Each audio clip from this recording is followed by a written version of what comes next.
மாவட்டத்தில் உள்ள முல்லை பெரியாறு அணையில் தென்மேற்கு பருவமழையின் போது செய்ய வேண்டிய பாதுகாப்பு ஏற்பாடுகள் மற்றும் முன்னெச்சரிக்கை நடவடிக்கை குறித்து துணை கண்காணிப்பு குழுவினர் ஆய்வு மேற்கொண்டனர். இந்த ஆய்வு பணியில் தமிழக அரசு பிரதிநிதிகளாக முல்லை பெரியாறு அணை கண்காணிப்பு பொறியாளர் இர்வின் மற்றும் செயற்பொறியாளர் செல்வம் ஆகியோர் பங்கேற்றனர். கள்ளக்குறிச்சி மாவட்டம் திருக்கோவிலூர் அருகே நடைபெற்ற வார சந்தையில் பக்ரீத் பண்டிகையை முன்னிட்டு ஆடு மாடு உள்ளிட்ட கால்நடைகள் அதிக எண்ணிக்கையில் விற்பனையானதால் வியாபாரிகள் மகிழ்ச்சி தெரிவித்துள்ளனர். மேலும் இந்த சந்தையில் ஒரே நாளில் 3 கோடி ரூபாய்க்கு மாடுகள் விற்பனையானது என்பது குறிப்பிடத்தக்கது. ஈரோட்டில் நடைபெற்ற நிகழ்ச்சி ஒன்றில் பங்கேற்க வந்தபோது செய்தியாளர்களிடம் பேசிய தமிழக மக்கள் முன்னேற்ற கழகத்தின் தலைவர் ஜான் பாண்டியன், தவிக தலைவர் விஜய் தவழ்ந்து கொண்டிருக்கிறார் என்றும் அவருடன் கூட்டணி என்பது தேர்வுக்கு பின்னரே முடிவு செய்யப்படும் என்றும் தெரிவித்துள்ளார். மேலும் பேசிய அவர் தமிழகத்தில் நடக்கும் ஆணவ கொலையின் வழக்குகள் தேங்கி நிற்பதாகவும் தெரிவித்துள்ளார்.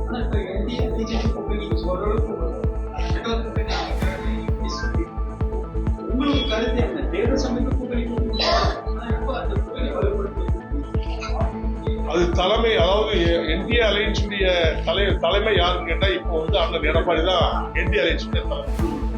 அது அவர் தான் சொல்ல முடியும், நான் சொல்ல முடியாது. அது அவர் தான் முடிவு சொல்லணும். யார் யார் எழுந்த கூட்டணி யாரெல்லாம் அமைஞ்சிருக்காங்க அவர் தான் தமிழ் சொல்லணும். தமிழக மக்கள் முன்னேற்ற கழகத்தை பொறுத்த மட்டும் யாரோடு கூட்டணி அமைக்க வேண்டும் என்பது தேர்தல் காலகட்டத்தில் தான் நாங்கள் முடிவு செய்வோம்.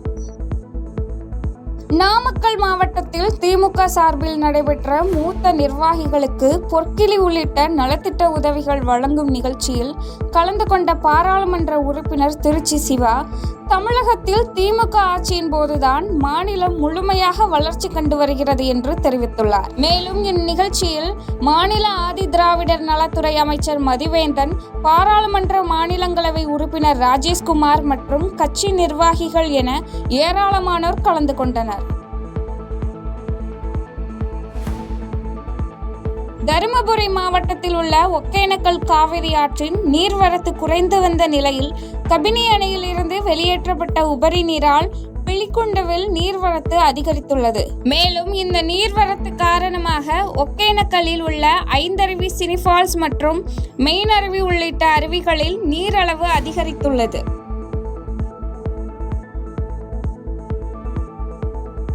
ஈரோடு மாவட்டம் ஒங்கல்வாடி கிராம பகுதியில் சிறுத்தை தாக்கி பசுமாடு உயிரிழந்த சம்பவம் அப்பகுதியில் அச்சத்தை ஏற்படுத்தியுள்ளது.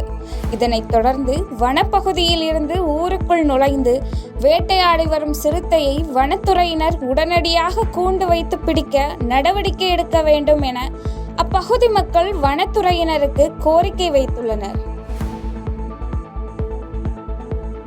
செங்கல்பட்டு மாவட்டம் அச்சிறும்பாக்கம் அருகே 20 ஆண்டுகளாக சீரமைக்கப்படாத சாலையை உடனே சீர் செய்து தரக்கோரி கருப்பு கொடி ஏந்தி அப்பகுதி மக்கள் ஆர்ப்பாட்டத்தில் ஈடுபட்டனர். மேலும் சாலையை சீரமைப்பதற்கான அனைத்து நடவடிக்கைகளையும் உரிய அதிகாரிகள் மேற்கொள்ள வேண்டும் என அப்பகுதி மக்கள் மாவட்ட ஆட்சியரிடம் கோரிக்கை வைத்துள்ளனர். இந்த சாலை 2007 இது வரைக்கும் கிட்டத்தட்ட 20 ஆண்டுகள் மேல ஆகுது, மறுபடியும் சீரமைக்கல. இதனால ரொம்ப மோசமான நிலை உள்ள இந்த சாலை மழை காலம் முட்டுக்கால் சேர் உள்ள போகுது.